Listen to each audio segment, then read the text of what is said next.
pensar que algunos imanes y tal en Cataluña en realidad eran agentes del servicio secreto marroquí y tal, etcétera, etcétera, y esas notas informativas pues figuran en mis archivos personales, imagino que las habrán expurgado y eliminado como tantas otras cosas que molestan, pero quedó perfectamente ya en el 2015 el riesgo y la posibilidad de que esta fuente nos pudiéramos infiltrarla en esos círculos y tal, etcétera, etcétera, cosa que obviamente al final no se hizo.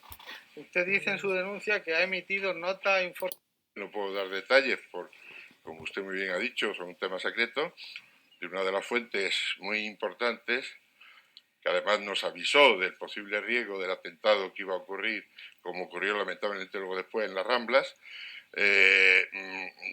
Digamos que el CNI dijo que no era fiable porque antes había trabajado para ello, pero en realidad era un espía marroquí. Entonces, solamente el señor San Roldán puede emitir ese comunicado si previamente se le ha informado de la naturaleza y de la identidad de las fuentes que íbamos a ver, ¿entiende? Entonces, no entiendo cómo ahora pueden decir que no sabían de esa existencia, de esa operación. Pero bueno, aquí ya yo ya no me sorprendo de casi nada en mi tema, ¿no? Pero usted está aludiendo a que esa foto la tenía el CNI. Sí, ¿Cómo la atribuye? La tenía el CNI porque, aparte de que algunos de los altos responsables, y obviamente por razón de identidad no le puedo decir el nombre,